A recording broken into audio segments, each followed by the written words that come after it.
ஆண்டவரும் உலக இரட்சகருமாகிய அருள்நாதர் இயேசு கிறிஸ்துவுக்கே எல்லா துதியும் கணக்கையும் மகிமையும் காலை வேளையிலே இருக்கிறது. பரிசுத்த சேனை ஜப ஐக்கியத்திலே இணைக்கப்பட்டிருக்கிற அத்துணை பொறுப்பாளர்களுக்கும் விசுவாச பெருமக்கள் யாவருக்கும் இயேசு கிறிஸ்துவின் நாமத்தினாலே காலை வாழ்த்துக்களை தெரிவித்துக் கொள்கிறேன். தலைகளை தாழ்த்தி ஜெபம் செய்வோம். உங்கள் அன்பின் பரலோக பிதாவே, இந்த ஆசீர்வதிக்கப்பட்ட அந்த புதிய நாளுக்காய் ஸ்தோத்திரிக்கிறோம். உங்களுடைய வசனத்தை தியானிக்கவும் வாசிக்கவும் கர்த்தர் இந்த கால வேளை எங்களுக்கு கிருபை பாராட்டுங்க. அடியனை மறைத்து நீர் பேசும் நாங்கள் கேட்கிறோம். இயேசுவின் மூலம் ஜெபங்கள் நல்ல பிதாவே, ஆமேன். ஆமேன். ஆமேன்.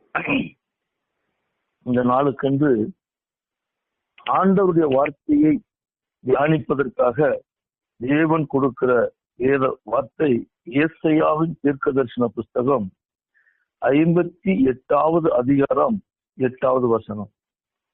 அப்பொழுது விடியற்கால வெளிச்சை போல உன் வெளிச்சம் எழும்பி உன் சுகவாழ்வு சீக்கிரத்தில் துளிர்த்து உன் நீதி உனக்கு முன்னாலே செல்லும், கர்த்தருடைய மகிமை உன் பின்னாலே காக்கும். கர்த்தருடைய வாய் இதை சொல்லிற்று. தேவனுக்கு மகிமை உண்டாவதாக. இந்த நாள்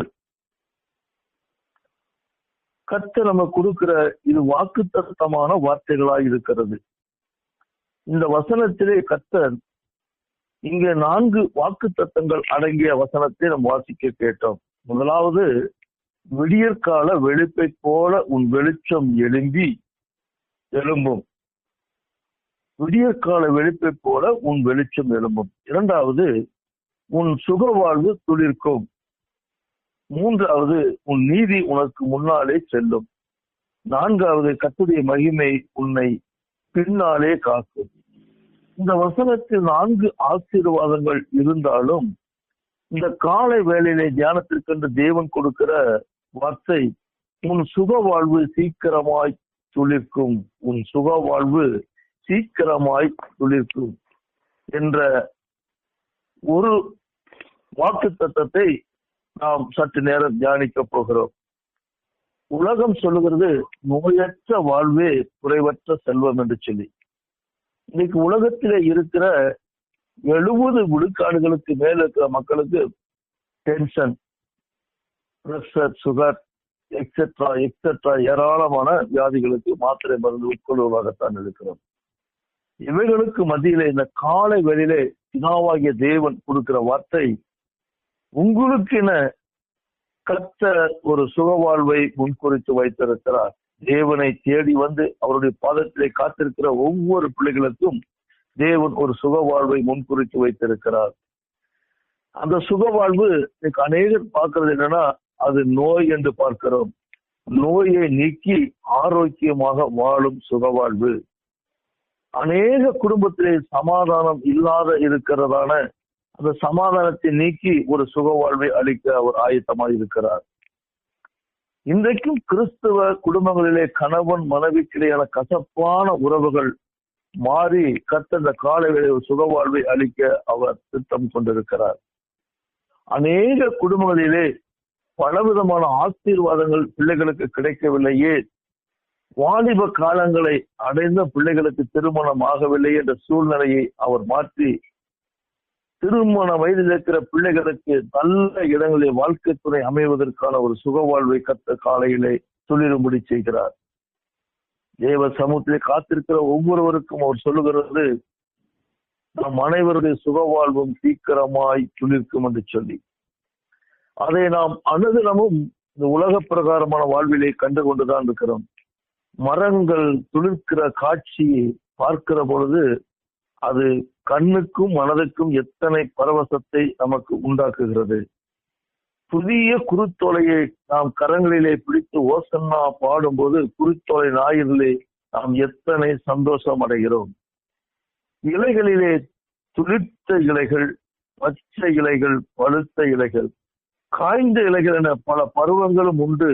ஆனால் அந்த துளிர் இலைகளுக்கு ஒரு தூய்மை இருக்கிறது, ஒரு அழகு இருக்கிறது.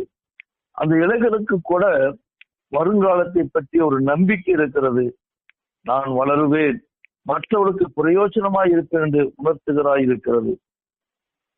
இன்றைக்கு அநேக தேவ பிள்ளைகள் எப்படிப்பட்ட சூழ்நிலை இருக்கிறார் என்பதை கர்த்தர் அறிந்துதான் அந்த கால வேளை கர்த்தர் நம்மை குறித்து என்ன விரும்புகிறார். வேதம் நமக்கு சொல்லுகிறது, பிரியமானவனே, உன் ஆத்துமா வாழ்கிறது போல நீ எல்லாவற்றிலும் வாழ்ந்து சுகமாய் இருக்க வேண்டுகிறேன் என்று சொல்லி மூத்த ஊழியராகிய பரிசுத்த யோவான் 3 யோவான் 1:2 சொல்லுகிறார். ஆத்துமாவின் வாழ்வு ஒவ்வொருவருடையும் அது அன்பின் வாழ்வாகும். நம்முடைய ரட்சிப்பு ஒரு துளிரை போல துளிர்த்து வளர வேண்டும் என்று சொல்லி ஆத்மாவுடைய சந்தோஷமும் சமாதானமும் வர வேண்டும். அப்படிப்பட்ட தேவ பிள்ளைகளுக்கு கர்த்தர் ஒவ்வொரு நொடி பொழுதும் அவர் கிருபையை அளித்துக் கொண்டுதான் இருக்கிறார். 2014ஆம் ஆண்டு முதல் முறையாக எனக்கு ஹார்ட் அட்டாக் வந்தது. அப்பொழுது ஈரோடு பகுதியில் தனியார் மருத்துவமனை சிகிச்சை பெற்றேன். 2022ஆம் ஆண்டு சென்னையிலே மீண்டும் அதே போல ஹார்ட் அட்டாக் வந்து நான் 2வது முறையாக சென்னை போர் ராமச்சந்திரா மருத்துவமனையில் அட்மிட் ஆனேன். 2 முறை ஆன்ஜியோ செய்யப்பட்டோம். 3வது முறையாக போன ஆண்டு ஏப்ரல் மாதம் 17ஆம் தேதி அதிகாலை 2 மணிக்கு மீண்டும் அதே நிலைமை ஏற்பட்டு ரத்த வாந்தி எடுக்கக்கூடிய ஒரு சூழ்நிலைக்கு தள்ளப்பட்டேன். பல்லாவரம் ஒரு ஹாஸ்பிட்டலை கொண்டு போய் சேர்த்தாங்க. அங்கிருந்து ராஜீவ்காந்தி மருத்துவமனைக்கு மாற்றப்பட்டேன். 3 நாள் மருத்துவ சிகிச்சையை பார்த்து இறுதியில சொன்னாங்க, எந்த விதத்திலும் காப்பாற்றுவதற்கு முயற்சிகள் எடுத்தோம், ஆனால் முடியாது என்று சொன்னார்கள். 9 அடைப்புகள் இருக்கிறது. வேறு இருதயத்தை பொறுத்த வேண்டுமானால் கோடிக்கணக்கிலே பணம் செலவாகும். அது மட்டுமல்ல, அவர் வயதாகிவிட்டது, அது ஆபரேஷன் 50 விழுக்காடு தான் வைக்க சொன்னாங்க. என் உறவுகள் பல மருத்துவமனைக்கு சென்றார்கள். சென்னையை விட்டு பெங்களூர்லயே கொண்டு வந்து பார்த்தாங்க. எல்லாம் பார்த்துட்டு கடைசியில 28% ஹார்ட் துடிப்பா இருக்கிறது. கர்த்தருடைய சமூகத்திலே அநேக தேவ பிள்ளைகள் ஜெபித்தார்கள். அடியனும் படுக்கையில இருந்து கொண்டே தேவனை நோக்கி என் வேண்டுதலையும் விண்ணப்பத்தை வைத்து கர்த்தருடைய வார்த்தையை நினைத்து நான் படுக்கையில ஜெபித்த போது சங்கீதங்களின் புத்தகம் திருப்பாடல் 27:5 சொல்லுகிறது, தீங்கு நாளில் அவரை என்னை தம் கூடாரத்தில் மறைத்து என்னை தமது கூடார மரவிலே ஒளித்து வைத்து என்னை கண்மலையின் மேல் உயர்த்துவார் என்று சொல்லி அந்த வார்த்தை என் வாழ்க்கையில நிறைவேறியது. ஆம், இன்றைக்கு என் வாழ்வு துளிர்க்கும்படியாக சுகவாழ்வாய் மாறுபடிக்கு மருத்துவர்களால் கைவிட்டப்பட்ட சூழ்நிலையிலும் இன்றைக்கு ஊழியம் செய்யும்படிக்கு கர்த்தர் கிருபை பாராட்டி கொடுக்கிறார். இப்பொழுது கூட வருகிற 15ஆம் தேதி கர்நாடகா மாநிலம் பூமச்சந்திரா என்கிற இசிஐ சபையிலே அடியன் கர்த்தருடைய ஊழியத்தை நிறைவேற்ற வேண்டும். இன்றைக்கும் அநேகர் நினைக்கிறார்கள் என் வாழ்க்கை முடிந்து போனது என்று சொல்லி. கர்த்தரை சார்ந்திருக்கிற போது அது மனுஷனால் கூடாதது ஆண்டவராலே கூடும். வேதம் நமக்கு அழகான ஒரு வரலாற்று சம்பவத்தை முன்வைக்கிறது. இதை வாசிக்க கேட்ட வேத பகுதியிலே அவர் எப்படி சொல்லுகிறார் என்றால், சுகவாழ்வு துளிக்குமா என்று சொல்லி பார்க்குமேயானால் அவர் சொல்லுகிறார், விடியற் கால வெளிப்பை போல ஒரு புதிய காலை வெளிச்சம் எழும்பி வரும்போது இருள் விலக ஆரம்பிக்கிறது. அந்தகாரங்கள் ஓடி மறைந்து கர்த்தர் வெளிச்சத்தை நம் வாழ்க்கையில உண்டாக்குகிறார். மகிழ்ச்சியினால் ஆயிரமான அதிகாலையிலிருந்து சிட்டுக்குருவிகள் பாடுகிற சத்தத்தை கேட்கிறோம். அதை காட்டிலும் தேவன் நம்மை விசேஷத்தால் உருவாக்கி இருக்கிறபடியால் பிரகாசமாக உதிர்த்து வருகிற சூரியனை காட்டிலும் கர்த்தர் நமக்கு மிகப்பெரிய ஒரு வாழ்வை முன்குறித்து வைத்திருக்கிறார். அது எந்த அரசாங்கத்தினாலும் தடுக்கவே முடியாது. நம்முடைய சுகவாழ்வு துடிக்கிறதை எந்த பொறாமைக்காரர்களும் தடுக்கவே முடியாது. எந்த தீய மனிதனாலும் தடுத்து நிறுத்தவே முடியாது. அது எப்பேற்பட்ட மந்திரவாதியாலும் அவன் எதிர்த்து நிற்கவே முடியாது. ஏனால் நமக்கு வேதம் நமக்கு மிகப்பெரிய பட்டயமாக கேடயமாக கர்த்தருடைய கரம் இருக்கிறது. ஏசாயா 54:17 நமக்கு திரும்ப திரும்ப உயர்த்திக் கொண்டே இருக்கிறது. உனக்கு விரோதமாக உருவாக்கப்படும் எந்த ஆயுதமும் வாய்க்காமலே போகும் என்று சொல்லி அப்படிப்பட்ட தேவன் தான் இந்த காலை வேளையிலே சொல்லுகிறார், உன் சுகவாழ்வு துளிர்க்கும் என்று சொல்லி. வேதத்திலே நமக்கு அநேக நம்பிக்கை ஊட்டுமொழியாகத்தான் வரலாற்று சம்பவங்கள், உண்மை சம்பவத்தை நமக்கு திரும்ப திரும்ப வேதம் நமக்கு கற்றுக் கொடுக்கிறது. தேவ மனிதர்களும் நமக்கு எடுத்துச் சொல்கிறார்கள். ரூத் என்ற இளம் வாலிப பெண் தன் கணவனை பறிகொடுத்த இளம் விதவை. அவள் மோவாபிய தேசத்து பெண்ணாக இருந்தாலும் இஸ்ரவேலின் தேவனாய கர்த்தர் மேல் அதிக நம்பிக்கையாய் இருந்தாள். இஸ்ரவேல் ஜனங்களிடத்தில் சென்றால் அவர் எனக்கு சுகவாழ்வை தர வல்லவர் என்று சொல்லி அவள் விசுவாசித்தார். அவள் தன் சொந்த தெய்வங்களாகிய மோவாப் தெய்வங்களை தூக்கி எறிந்துவிட்டு இஸ்ரவேல் தேசம் வந்தாள். கர்த்தருடைய செட்டைகளின் கீழ் அடக்கலமாய் ஓடி வந்த அவளுக்கு கர்த்தர் போவாசை கட்டளையிட்டார். அவருடைய குடும்ப வாழ்வை மீண்டும் துளிர்த்து வரும்படி செய்தார். அவருடைய வம்சத்திலே தாவீது பிறந்தார். நமது ஆண்டவராகிய இயேசு கிறிஸ்து பிறந்தார். கர்த்தருடைய வாய் இன்றைக்கு நம்மை பார்த்து சொல்லுகிறது, உங்கள் சுக வாழ்வு துளிர்க்கும். அது எப்பேற்பட்ட சூழ்நிலையான வாழ்வாக இருந்தாலும் சரி. ஒருவேளை நாம் கர்த்தாவே உங்கள் சமூகத்திலே ஒப்புக்கொடுத்ததான இந்த வியாபாரத்தை ஆரம்பித்தேன், அது இன்றைக்கு நலிந்து போய்விட்டது. விவசாயம் நலிந்து போய்விட்டது. சிறு குறு தொழில்கள் நலிந்து போய்விட்டது. குடும்ப வாழ்வு சிதைந்து போய்விட்டது. எதுவாக இருந்தாலும் கர்த்தர் சொல்கிற நம்முடைய சுக வாழ்வை துளிர்த்து விட செய்ய அவர் வல்லவராய் இருக்கிறார். கர்த்தர் துளிர்க்க செய்வார் என்கிற நம்பிக்கை வேண்டும். அப்படிப்பட்ட நம்பிக்கையை தேவன் இந்த காலைகளிலே ஒவ்வொருவருக்கும் அவர் கொடுக்க ஆயத்தமாய் இருக்கிறார்.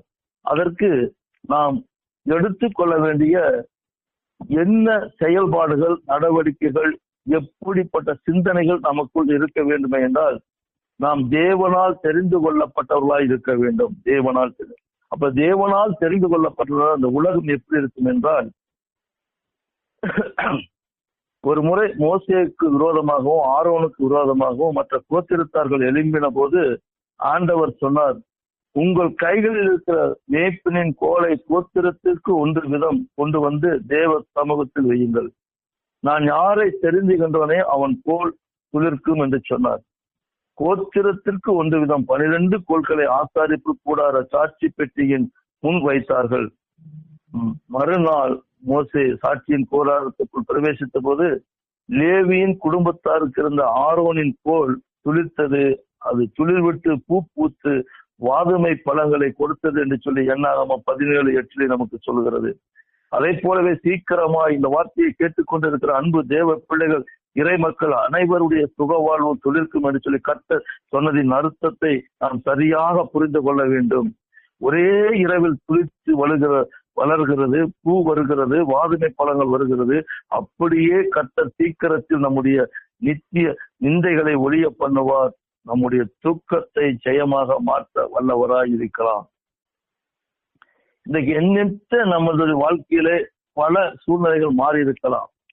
குடும்பம் பிரிந்து விட்டது, பிள்ளையின் வாழ்க்கை சரியில்லை, கணவன் ஒரு குடிகாரன், அது எப்படி சரியாகும் என்று சொல்லி அநேகர் நினைக்கலாம். கர்த்தர் மேல் விசுவாசம் வையுங்கள். கர்த்தரால் கூடாத காரியம் ஒன்றுமே இல்லை. உங்கள் சுக வாழ்வு துளிர்க்கும் என்று கர்த்தர் சொல்கிறார். கர்த்தர் உங்களை தெரிந்து கொண்டிருக்கிறார். காரணம், ஞானிகளை வெட்கப்படுத்தும்படி பலவீனமானவர்களாக இருக்கிற நம்மை தெரிந்து கொண்டார் என்று சொல்லி பவுலடிகள் கொரிந்து சபைக்கு சொல்லுகிற பொழுது 1 கொரிந்தியர் 1 சொல்லுகிறார். இரண்டாவதாக, நீதிமானாய் இருங்கள். உங்க சுக வாழ்வு துளிக்கும். வாழ்க்கை எந்த சூழ்நிலை வந்தாலும் நீங்க நீதிமானாய் இருங்கள். நீதிமான்களோ துளிரை போல தலைப்பார்கள், தன் ஐஸ்வர்யத்தை நம்புகிறவன் விழுந்து போவான் என்று சொல்லி. இன்றும் நாம் நீதிமானாய் இருப்பது பலர் பார்வையிலே பைத்தியமாய் தோன்றலாம். என்ன பக்தி என்று ஓடுகிறான், ஜப கூட்டம், எழுப்புதல் கூட்டம் என்று அலைகிறான். பக்தியாய் இருந்தான், எண்ணத்தை கண்டான் என்று சொல்லி நம்மளை எள்ளி நகையாடி ஏளனமாய் பேசலாம். ஒரு நாள் வரும், நீதிமானுக்கும் துன்மார்க்குக்கும் கர்த்தர் பெரிய வித்தியாசத்தை உண்டு பண்ணுவார். அவருக்கு ஊழியம் செய்கிறவர்களுக்கும் ஊழியம் செய்யாதவருக்கும் பெரிய வித்தியாசத்தை தேவன் உண்டு பண்ணுவார். கர்த்தருடைய சமூகத்திலே அடியன் காத்திருந்த பொழுது இந்த உலகத்துக்கு வாழ்வதற்கு தேவையான ஒரு காவல்துறையில் ஒரு வேலையை கொடுத்து 33 ஆண்டுகள் நான் பணியாற்றினேன். அதிலே 2014 நான் இதயத்தால் பாதிக்கப்பட்ட பொழுது என் உயர் அதிகாரி என் இல்லத்திற்கு வந்து 1 மாதத்திற்கு ஆவதற்கான மருத்துவ செலவை நடத்தி கொடுத்தார். நானும் என் வீட்டில் உள்ளவர்களும் அதை வாங்க மறுத்தோம். அப்ப சொன்ன 2 பெண் பிள்ளைகளை வைத்துக் கொண்டிருக்கிறீங்க, ஏன் இப்படி தானே, எங்களுக்கு வேண்டாமே, ஆண்டவர் செய்வார். அவங்களுக்கு பிள்ளைகளுக்கு என்ன, நான் ரிட்டையர்ட் ஆகுவேன், அதுல வர்ற பல குழந்தைகளுக்கு போதும். அதே போல நான் ரிட்டையர்டு ஆன பின்னாடிதான் என் 2 குழந்தைகளுக்கும் திருமணத்தை கத்த நடத்தும்படி எனக்கு கிருபை பாராட்டினார். அது மட்டுமல்ல, 2022 ராமச்சந்திராவில் அட்மிட் ஆகி இருக்கிற போது என் உறவுக்காரர் ஒருவர் ஓடடி வந்தார். 50,000 ஒரே கட்டு பணத்தை அப்படியே எடுத்து மனைவியிட்டு கொடுத்து வச்சுக்கன்னு சொல்லி வேண்டான்னு மறுத்தோம். சரி, நீ கடனா வாங்கிட்டு உங்களுக்கு எப்ப வசதி தான் வட்டி கொடுக்குவான்னு நாங்கள் வாங்கவே இல்லை. கர்த்தர் அவருடைய தமது பெரிதான கிருபை நிமித்தமாக தாவீது ராஜா சொன்னார் பாருங்க. தாவீது ராஜா சொல்லுகிறார், நான் இளைஞனா இருந்தேன், முதிர் வயதும் ஆனேன், ஆனாலும் நீதிமானுடைய சந்ததி அப்பத்துக்கும் இறைந்து திரிகிறதை நான் பார்த்ததில்லை என்று சங்கீதக்காரன் சொல்கிறதை போல நாம ஒன்றுக்கும் அலைந்து திரி யாரிடத்துல கையேந்தாதபடிக்கு அநேக தேவ பிள்ளைகள் அடியனுக்காக செபித்த ஜபம் வீண் போகாதபடி என்னை பாதுகாத்தார். 3வது காரியமாக, இரக்கம் உள்ளவனாய் இரு, உன் சுகவாழ்வு தெரிவிக்கும். கிறிஸ்துவை நம்பி வாழ்கிற அன்பு தேவ பிள்ளைகள் அத்தனை பேரும் இரக்கமுள்ளா இருக்க வேணும். அதுக்குதான் வேதம் நமக்கு தெளிவாக சொல்றது. ஏசாயா 58:7 நம்ம வாசிக்க கேட்ட முந்தின வசனம், பசி உள்ளவனுக்கும் ஆகாரத்தை பகிர்ந்து கொடுக்கிறதும், துரத்துண்ட சிறுமையானவன் வீட்டிலே சேர்த்துக் கொள்வதும், வஸ்திரம் இல்லாதவனை கண்டால் அவனுக்கு வஸ்திரம் கொடுக்கிறதும், மாமிசமானவனுக்கு ஒழிக்காமல் இருக்கிறது அல்லவா தேவனுக்கு பிரியமான உபவாசமும் அவருக்கு பிரியமான செயலுமாய் இருக்கிறது. அப்பொழுது சுகவாழ்வு நமக்கு உருவம். இரக்கமுள்ளவர்கள் பாக்கியவான்கள், அவர்கள் இரக்கம் பெறுவார்கள் என்று சொல்லி கிறிஸ்து மலை பிரசங்கத்திலே நமக்கு சொல்லிக் கொடுத்தார். இரக்கம் செய்வது கர்த்தருடைய குணாதிசயம். கர்த்தர் உருக்கமும் இரக்கமும் நீடிய சாந்தமும் மிகுதியும் கிருபையும் உள்ளவர். 4வது, தேவ ஜனங்களோடு சேர்ந்து இருப்பதினால் நமக்கு சுகவாழ்வு குறிக்கும். நம்ம வாழ்க்கையில இருந்து தேவ சமூகத்தோடு யார் சேர்ந்திருந்தாங்கன்னா, அந்த ரூத் அந்த மகள் தேவ பிள்ளைகளோடு சேர்ந்திருந்தார். ஈசா எனும் அடிமரத்தில் வேர் தோண்டி வேர்களிலிருந்து கிளை செழிக்கும் என்று சொல்லி ஏசாயா 11:1 சொல்கிறது. ஈசா என்பது தாவீதனுடைய தகப்பனார், வம்சத்தில்தான் கிறிஸ்து தோன்றினார் என்பதற்கு மருத்துவர். இயேசு கிறிஸ்துடைய வம்ச வரலாறு மத்திய சுவிசேஷம் 1 அதிகாரத்தில் சொல்லுகிற போது, ஆபிரகாமின் குமாரனும் தாவீதின் குமாரனுமாக இயேசு கிறிஸ்துவின் வம்ச வரலாறு என்று சொல்லப்பட்டு இருக்கிறது. அவர்தான் தாவீதின் வேரும் சந்ததியும் பிரகாசமுள்ள விடிவெள்ளி நட்சத்திரமாய் இருக்கிறார் என்று சொல்லியும் வெளிப்படுத்தலை நமக்கு திரும்ப திரும்ப சொல்லுகிறது. இயேசு கிறிஸ்துவை மேசுவாயாக துளிர்த்து எழும்புவார் என்று கொஞ்சம் கூட யூதர்கள் எண்ணி பார்க்கவே இல்லை. அவரை சிலுவையில் அறைந்து விட்டோம், கல்லறையில் வைத்து சீல் வைத்து பார்த்து விட்டோம், அவர் உயிரோடு எழுப்பதற்கு எந்த வாய்ப்பும் இல்லை என்று எண்ணினார்கள்.